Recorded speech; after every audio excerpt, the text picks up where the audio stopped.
Hello and welcome to episode number 34 of the English to Takeaway podcast. My name is Jordan and I am delighted to have my co-host with me, Richard. Hi Jordan, great to be here, great to be talking to you. What a racket in the background. It sounds like you've got a zoo, a cacophony of animals in the background. Yeah, I'm just waiting for the rhinoceros and the giraffe to come through, to be honest. Yeah. It beats the pigeons in England.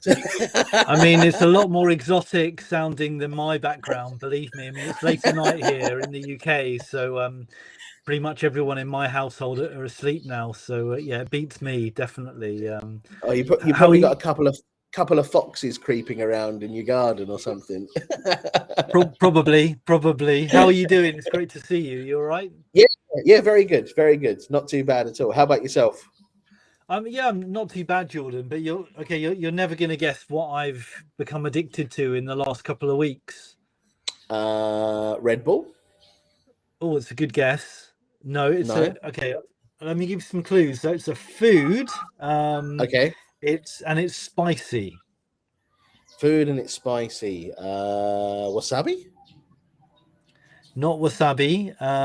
You prepare it with boiling water. Like the spicy Korean noodles? You got it. Yeah, you got it. Okay. Have you heard of buldak noodles? No, I've not heard of the name. I think I just called them spicy Korean noodles, to be honest. But you've had them, right? You've eaten spicy Korean noodles before, I'm sure. Yeah, definitely. Yeah. In Japan, we had them. Yeah, like the packets of instant noodles, but they're absolutely lovely. They're really delicious. They're really, really addictive, and I found a flavor that I just can't get enough of. It's carbonara flavor. So it's so wrong that it's so right. So it's a carbonara flavor spicy noodle, but this thing blows your head off. But Yeah. it's so painful that it's addictively painful, you know, if that makes sense. The next morning is often where the pain starts, I think. True, but no, these ones actually are quite easily digestible. Okay. But I can't stop eating them. I've been having them for lunch and dinner some days. They're it's gone out of hand, and the salt content in these things as well is like really, really high. So it's it's massive. not great for my health, I don't think. I wonder if it's like a shot to the heart for the Korean like tradition, like that carbonara has been used for their noodles, right? Because I always think of myself about Italians are very, very proud people of their cuisine, and if we adjust it in any sort of weird way, shape, or form, it's like, oh, you didn't do that, did you? I wonder if it's the same for the Koreans. I'll tell you a very quick anecdote about Italians and their food. When we were in Rome, me and my family a few years ago, we were in a traditional small Italian restaurant, and my wife wanted carbonara, but she said to me, I don't want any egg with it, because she didn't want egg. In the UK, when you get a carbonara from the supermarket, you wouldn't really think that there was egg in it, or you wouldn't think that egg was such an important ingredient. When you buy the instant packs, it's just milk. You add milk, you add the pack, you add some cheese, that's it. So I said to the waiter in the restaurant, my wife would like the carbonara, but can we have it without egg? And his face just immediately, he was furious. He was absolutely incandescent, and he said, no, that's impossible. Carbonara is always with egg. That's impossible. And for the rest of the meal, we were treated like outcasts, basically. They ignored us, and I even had to go to pay at the end of the meal. I had to physically go up to the till to pay, and I had to stand there for about 20 minutes. They blanked me. Wow. So they didn't even. They were so incessant. They didn't really want your money either. They were mortally offended that I'd asked them for carbonara without the egg. So I felt so stupid, like, but Yeah. yeah. They're But probably waiting for the local gladiator to come and deal with you. exactly. But yeah, going back to the noodles, yeah, I'm totally addicted to these buldak carbonara noodles. I'm not. I'll tell you what we could do. Okay, because our podcast, obviously, we're trying to improve our listeners' English, aren't we? Do you remember the role Yes. plays that we used to do early on in the podcast? Yeah, they Remember were we used to do awesome. those role Absolutely. plays? Yeah. Okay, let's do a role play right now. So Okay. I'll go to see you. You can be my what you'd be my doctor or my Therapist. psychologist, Let's say therapist. therapist. Okay, perfect. So you're my therapist. I'll go to see you with this problem, and we can role play it out and see what kind of language for giving advice comes up Yes. during the role play. What do you think? An interesting vocabulary point here is that when we talk about like psychiatry, I think it is, isn't it? There's an often a little bit of an offensive word that is used to describe, isn't it, called the going to see the quack? Like, I think, isn't that a word for like going to see a psychiatrist? A quack, I believe. I thought a quack was a doctor in general, actually, but I might be wrong. Oh, Let me you might be right, actually. Yeah, I don't know. Could be. Yes, I thought it was just specifically psychiatrist. I didn't realize that it might be the yeah, doctor in absolute general terms. But it's interesting. I've googled it. It's quack is a fraudulent, unqualified person who pretends to have medical knowledge. That's me. That's going to be me. I don't have any That'll be medical you. knowledge. You are my quack. There we go. Just quickly, Yeah. so that we can help the listeners understand the difference between advice and advise. So advice is the noun, the information that is given. So for example, I gave Richard some advice about how to stop eating buldak noodles. And it's advice with a C, isn't it, Jordan? Spelling. Yes. So the pronunciation advice, it's more of this sound, advice. But there is also another version, which is a verb. So the verb is advise, isn't it? With an S, spelt with an S. Like Yes. my doctor advised me not to eat so many noodles. So yeah, advise with an S, the verb. Yes. And it is uncountable, right? Advice as a noun is an uncountable noun. Yeah, correct. Exactly that. Yeah. So we can't say he gave me lots of advices. No. Yes. Yeah, there we go. Yeah. So we need to be careful to not use any S's on the end when we're talking about advice. Awesome. All right. And with the verb, Jordan, as well, with the verb pattern is to advise someone to do something. So that's also, isn't it, important for the verb, right?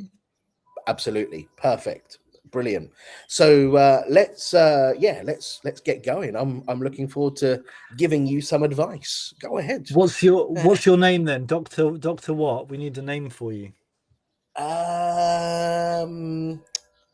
Dr. Page. I'll lean into it. It's no problem. Okay. All right. So. Okay. Please come in. Yes. Hi, Dr. Page. Good afternoon. Hi. Good afternoon. How can I help you today?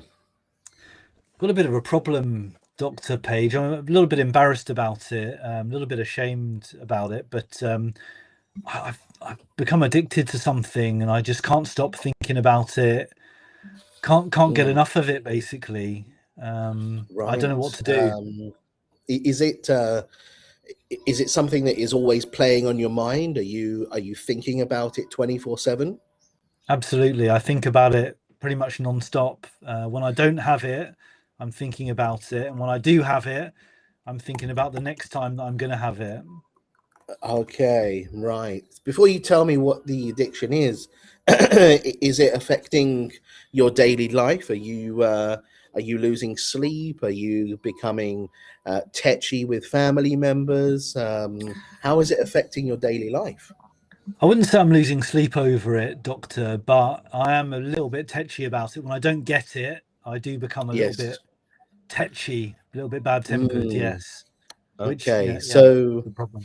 so what is it that you're currently fighting your urge to have? It's bulldog carbonara noodles, Doctor. Oh, they sound lovely. Where can I get them from? They are lovely, and you can get them from many different retailers. But the problem is, I'm having them sometimes twice a day, one for lunch, one for dinner, every day, Oh, right. and they're not the healthiest of snacks. The healthiest of foods. They've got a lot of salt in them, and I'm worried about my health and my heart, Doctor. What should Right. I do? Um, well, I think first off is we can ask the stores near to you. We can make sure that they don't serve you. Perhaps we can give them like a A4 printout of your face and say, "Do not serve this person buldak noodles." Hopefully, they can comply and help you out. Uh, Failing that, we're going to have to try and wean you off of the noodles. So limit your intake to just one meal a day for 1 week, and then incrementally um, lower your intake down to perhaps just once or twice a week, until you can eventually completely stop. Failing that, I recommend just locking yourself inside for a couple of weeks and not going out. I'm not sure I can manage the cold turkey approach, though, Doctor. That it seems a bit too extreme for me. Do you think I could maybe move on to something a bit less, a bit weaker, like maybe a pot noodle or like a beef Yeah. pot noodle, something like that, a bit softer, not So class A, so to speak. I think I think a good alternative would be the Japanese noodles. They Ooh. are absolutely insanely delicious as well. Mm, Just be careful not to get addicted to those. mm, So they're probably a little bit lighter in terms of the amount of salt, just because of the quantity, I believe, is a little bit smaller. So yes, you can probably try those. And I think if you watered your noodles down a little bit more, that might help with the dispersion of the salt as well. So you can mm. water them down. It's not so salty. But yeah, I think trying those, they're Nishin noodles, very, very popular. You can get them in many places. But yeah, I think those could be an alternative to going cold turkey, of course. So yeah, I recommend doing that. That would be quite good. Cold turkey or cold noodles, I suppose you could say. All right, thank you very much, Doctor. Thank you. Thanks for the advice. No problem. All You're right, take welcome. care. Take care. You gave possibly the most insane piece of advice I've ever heard, telling me to take my photo to the local supermarket so they wouldn't serve me. Imagine that conversation. Like your wife goes and takes your photo. Do not serve this man. Yeah, exactly. Brilliant. There was loads of great vocabulary that came up in the role play. To wean someone Yes, off something. yeah, Wow, that's a yeah. great To gra- expression.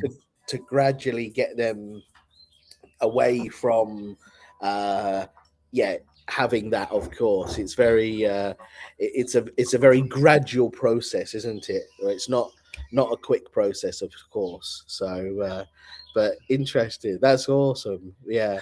Um, let's move on to a news story this week. Sure. I've been itching to tell you about a news story, but I'm sure you and many people have heard about this news story. As soon as I mention it to you, I think it's going to hit a light bulb. So, in the news just recently about the Winter Olympics, because they have just started, especially the ski jumping event, it has come to light that some of the competitors, maybe all of them, have been injecting themselves with this substance that expands and enlarges a certain part of their body. This is male competitors, by the way. So they've been injecting themselves in the private parts, and it has been making it a bit bigger. Every centimeter counts, apparently. And with that, they get fitted with a 3D skin tight suit. And because this extra girthage is now prominent, their suits are a little bit bigger. They have more material. Therefore, the resistance when they're jumping is greater, so they can go further. And although it's not illegal to do this, it's not a banned substance. It's not any kind of doping or anything. But it's got to the stage that VADA, I think it's VADA, the World Anti-Doping Association, is now looking into it as a possible way of cheating. So, there's a lot to unpack there. There's three things initially. Three things initially I'd like to unpack. First of all, you'll have to tell me off air what the name of this chemical is. So I can get some. Second of all, I'm pretty sure that the word girthage does not exist, Jordan. I think that's a made-up word, surely. Yeah, it must be. but I'm sure everyone can imagine what you meant by that. Yes. Thirdly, how does it possibly help them with their ski jumping? I would have thought it would hinder them. I'd have thought it would make it more difficult to. Exactly, it would sort of topple them over. So I'd love to know how it helps them jump further. This is extraordinary. Apparently, it's the extra material allows them to kind of be like a wingsuit in a way, like because it's got more material, it resists the air, so it keeps you up higher for longer. Keeps you up for longer. Isn't there another pill for that? They're probably taking that as well, by the sounds of it. I mean, it's fine margins, isn't it? Fine margins in sport, but it's crazy. They don't. Crazy. They don't. But they don't use ski poles in ski jumping, so yeah, it's a bit not easy to hide. Yeah, I could see how it might work in something like bobsleigh, because it could almost become a rudder on the bobsleigh, but ski jumping, that is just weird, isn't it? I mean, I've heard for Olympic cyclists, they break everything down, even to the pillow that they sleep on. Yes, is carefully crafted and created. All these minute details, but yes, yeah, it's an incredible story, isn't it? Absolutely incredible. I'm pretty sure Eddie the Eagle never used injections, did he, back in the day? No, he probably he should have done. He might have won. But what do you think about the lengths We shouldn't really. That's a bit of a pun there. Not a bit Let of a me. pun. That's the biggest pun I've ever heard. Okay, so what do you think about these people that would do anything to gain an advantage? I mean, when you involve money in sport, then people Yeah. will do anything, won't they, to gain an advantage. I don't know if you've seen, but they now have I can't remember what it's called, but it's a sport competition where the Mm. athletes involved are allowed to take banned substances. Have you seen this? So they're Really? allowed, yeah, so they're allowed to take steroids, they're allowed to take everything that they want to, and then if they can break the world record, they get $1 million. Oh wow. So there's a swimmer, an Olympic swimmer, a British guy who's an ex-Olympic swimmer who was Mm. being interviewed, and he was saying, look, in my sport of swimming, you know, I trained and trained and trained. I never really won anything, you know, of financial Yes. importance. I didn't really get much prize money, sponsorship. So at least now, you know, I can take steroids and train in that way, and I Mm. can potentially win $1 million. So that That's incredible. as soon as you involve money, then people will do anything, won't they, to win, Mm. I think. What do you Yeah. think? I think it's I think it's sad, really, in a way, because as much as we're joking about it, it's quite a funny news story, and quite insane news story, to be fair.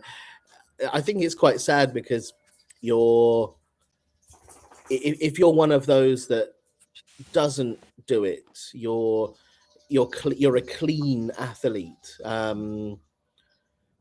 You feel really, really crap in a way, because you're going up against these people that you can never really beat, because they're on all of these extra juices and whatnot that they've got going on in their body.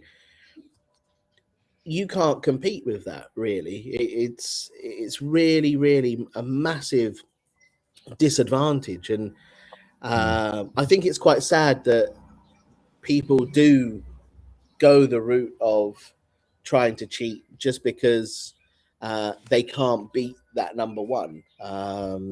But it happens in pretty much every sport. It's not uncommon, is it? So No, it's happened for many, many years. But yeah, it's just disappointing, I think, really. And it's just a sad the level of competition that we've got to. It's quite sad that it happens, and yeah, I wish it wasn't that way, but unfortunately it is. As you said, when money's involved, yeah, the drug cheats are involved as well. I agree, and I think it only really will make a difference in sort of sprint events or weightlifting events, things like that. I can't Yeah. see for ski jumping. I can't see how injecting your male member with a drug to increase it by a couple of centimeters is really gonna get you a gold medal. I don't know. I just think the people that have trained the hardest and the most talented and genetically gifted are surely the ones that are going to win. I can't see Yes. how. I think it's just gone crazy, hasn't it? How people are obviously trying to do anything and everything to get any advantage, even this, you know, which Yeah. sounds completely crazy to me. I just I just had a thought. It'd be really funny if our British athletes were sponsored by Tesco. Every little helps would be brilliant.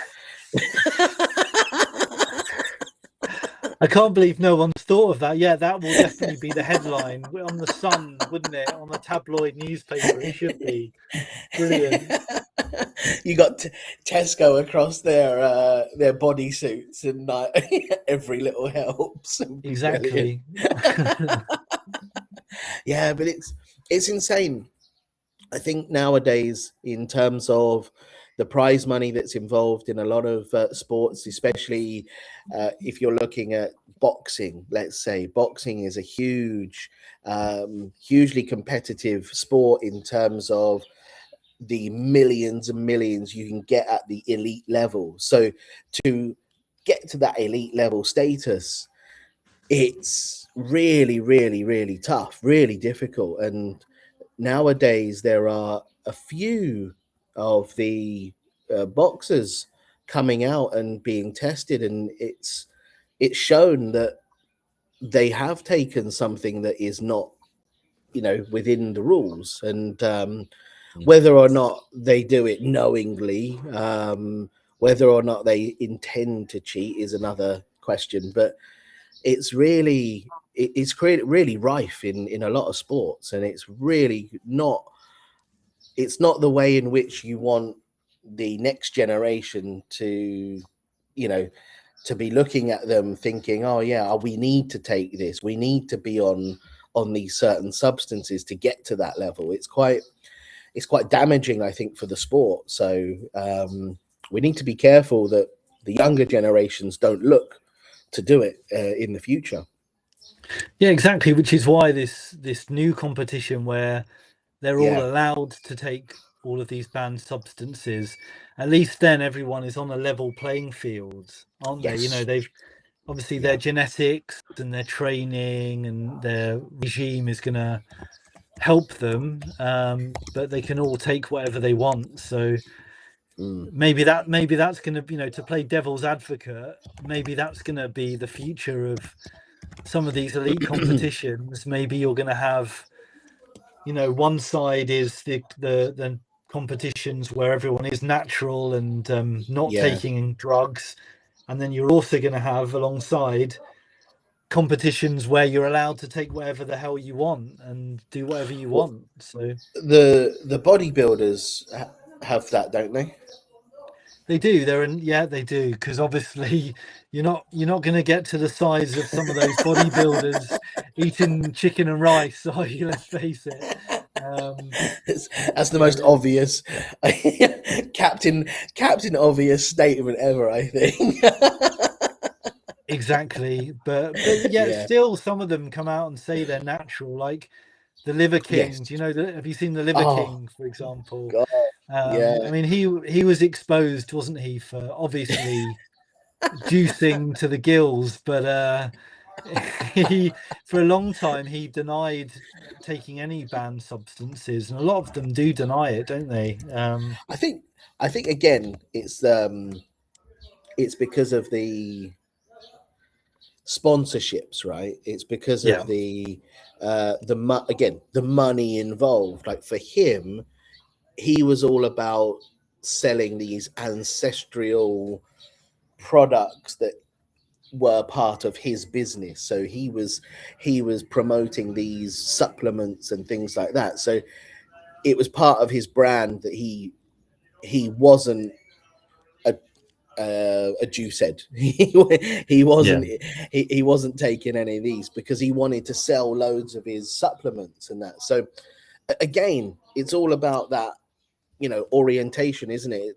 That money oriented sort of people, and they they don't care. They want to win no matter what. And even in the business world of like supplements, that's one way for them to gain an advantage, is by saying that, no, I'm completely natural. But yeah, people had his number, to be honest. He was a marked man for many years, definitely. You could tell that he wasn't natural. Absolutely. I mean, if they came out with a pill, Jordan, for teachers that you could take the pill, and then it just increases your brain power tenfold, 10 times, and you become the sharpest, most intelligent teacher that there ever was. And would you take the pill? Are you saying I'm not? I can't believe that. I think that, again, maybe you've seen the movie, but your question takes me back to the movie of Limitless. Yes. That, I think, would be incredible, because it gives you the ability to learn things faster. It gives you the ability to, be able to produce a lot of things in a quality time frame as well. Like, you don't have to risk quality for quantity. You can have both. So yeah, in that sense, if it was something like that, limitless, and it wasn't highly addictive, yeah, I probably would want to increase my brain power and increase my ability to learn, definitely. But anything else, no, no. It shortens your life. It will screw your Yeah. liver up. It will just ruin your kidneys and everything like that. So it's very, very people who take those what are they called, PEDs, right? People who take the PEDs, they have to know that it's going to shorten their life. That's Yeah. that's the trade-off, isn't it? Right? They have to know that. So no, I would, yeah, definitely. How about you? Would you become limitless? Yeah, of course I would. Absolutely. Give me two. I totally agree with what you said though about yeah, performance enhancing drugs. I think lots of people die very prematurely, don't they, from heart Mm, attacks? People that have taken mm, steroids or other, growth hormone, other banned substances. So personally, like, because as you know, I've been training all my life in and out of gyms, and I've seen a lot of people and spoken to a lot of people who do and have done steroids, but I've personally never ever been tempted, just yeah. because I wouldn't want it to shorten my life. It's not worth it. So I've yeah, I've worked in gym as well, and I've known people who have been on the cycles and that, and mm, I found it interesting to talk to them to get their opinion, to get the reason why they're doing it. But I was never ever tempted. It was just I was interested in knowing about their thought process. What does it really gain them? Does it make a massive difference? Have they know, like, it was really interesting for me to kind of just pick their brains, really. And some of them are really cool about it. Like, they don't try and force it down your throat and tell you to take them, or it's quite the opposite. They're like, no, you shouldn't do it. I'm like, yeah, okay, I wasn't thinking about it. But it's really interesting because some of them can be really open, really honest, and I quite liked that, candid approach that they had. So um, yeah, for me it was all about understanding their thought process of why they thought they needed to take them. And yeah, it was interesting to find out their reasonings. absolutely. Well, I'm really I'm Yes. really glad that you saw that story and that you brought it to the pod, because that was some of the funniest conversations I think we've ever had on the podcast. 34 episodes in, that was so Absolutely. funny. I've laughed a Yes. lot. My rib cage is hurting from laughing. So, well, we'll have to Awesome. watch the ski jumping event with very Yes, closely, won't we, to see what's going on? absolutely. And see if they fly a bit further. Exactly. Um, Yeah. okay, If the cool. world Well, if the world record's not broken, I'm going to be disappointed, to be honest. it should be smashed, shouldn't it, after what we've heard? So absolutely. Yes, awesome. All right. Shall we go on to the list of vocab? Yeah, cool. Let's do it. Yeah, we've All done right. we've done our news story. We've done our role play this week. So yeah, the English to take away part. Do you want me to go Perfect. first, or do you want to go first? Please kick us off. Okay, so to wean, to Yes. wean someone off something. So to Mm. s- gradually stop someone, normally from eating or taking or doing something, like you would wean a baby off breast Oh, milk, wouldn't you, for example?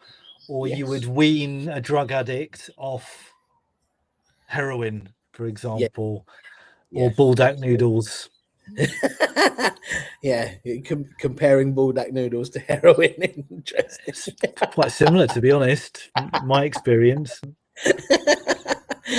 um, I wanted to include this, even though we've already Googled it. Is a quack is an unlicensed doctor who provides medical advice or unsolicited advice to people, yes, we can call them a quack, which is quite a fun expression to use. Yes. Absolutely brilliant word.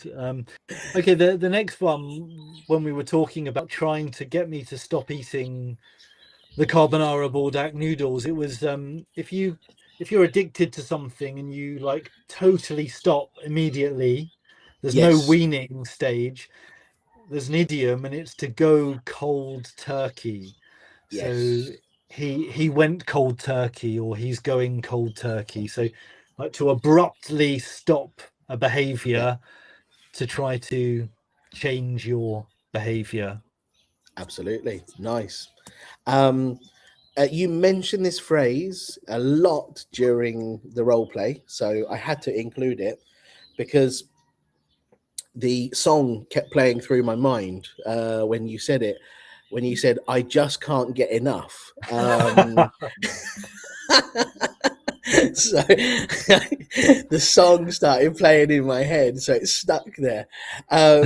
But like when we say "I can't get enough," it means that we always want more. Like there's no stopping in what we want. In this case, it was the noodles.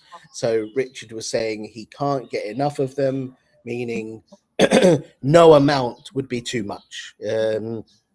If he ate 3, 4, 5 portions a day, that still wouldn't be enough because they are so delicious. So I had to include that one. It was fun.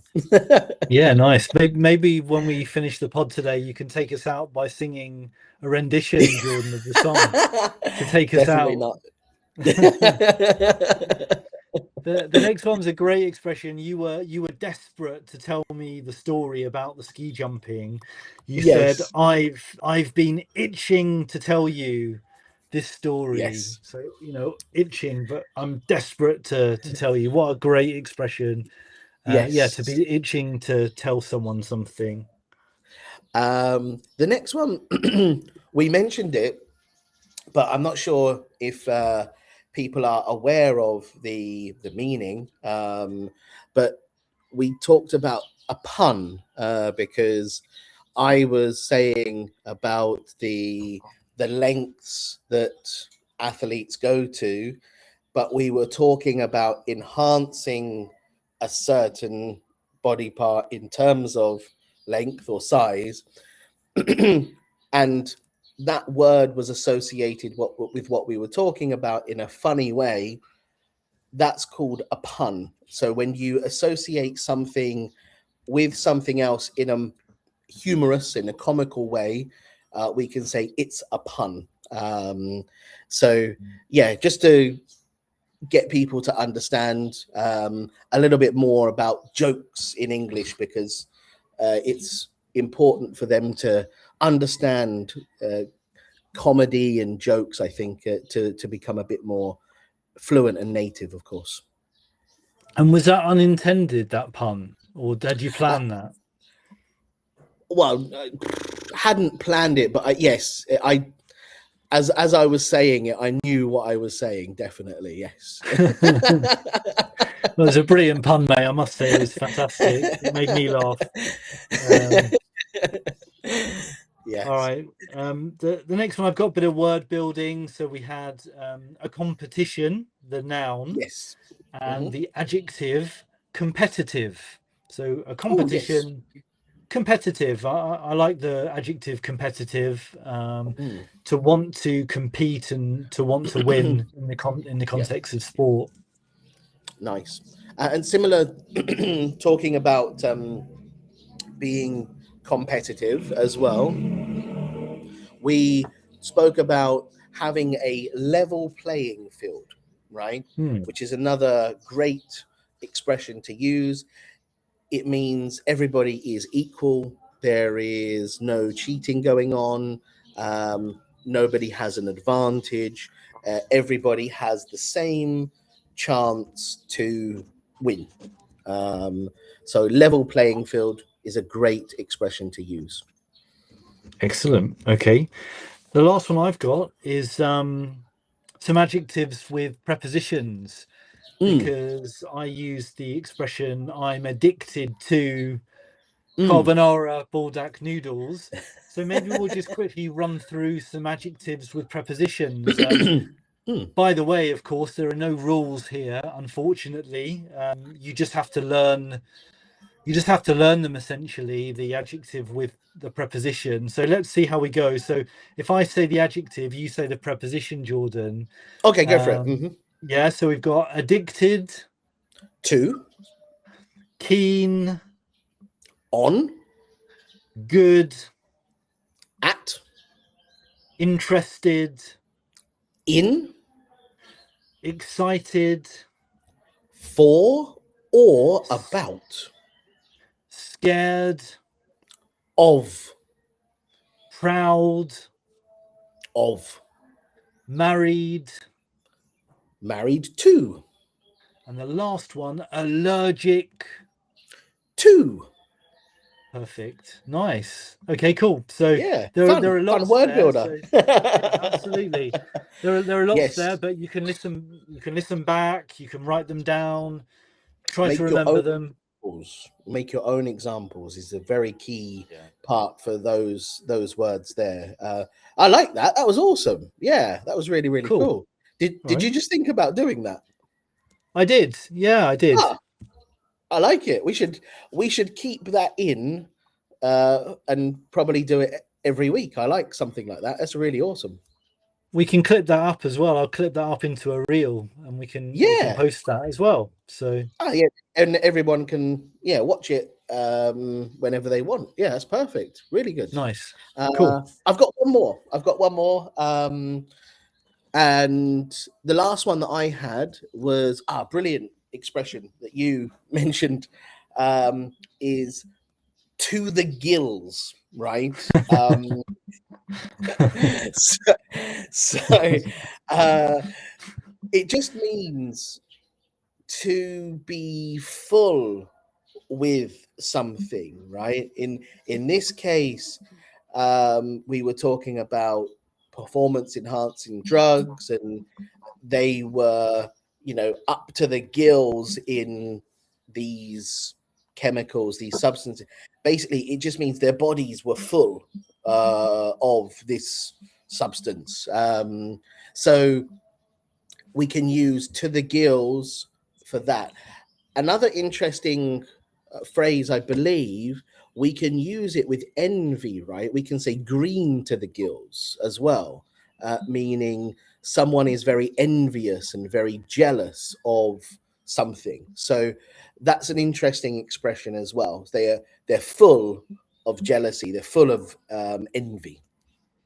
Oh, well done. You did an amazing job there. When you said gills, I thought, how the hell is he going to teach this one? I thought, you did a brilliant job. And I would never have thought of that last expression, green, what is it? Green to the gills. Green to the gills, yeah. So again, same in the sense we use green with envy, but we just shorten it, like, so we just say green with green to the gills, full of envy, I believe. So yeah, I think I'm right. I could be wrong.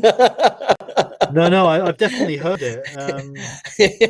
we need fact checking going on just to see if I'm right, because I made up a word earlier, girthage. So we better check. Actually, this is quite funny. It does exist. Oh, I've got green around the gills. If you're green around there the we gills, go. you're ill, aren't you? I might. Yeah. Okay. I thought it was something green to the gills. Maybe. Yeah. Maybe I've got two of them completely mixed up. Maybe. Let's have a look. There's green at the gills, which is I think to look really rough, like if you've been drinking the night before. Right. I might have made something up there. There you go. We can use that now. That's brilliant. No, but I like your expression. I'm going to use it myself. You've just invented another meaning, and it makes nice sense. So yeah, it's cool.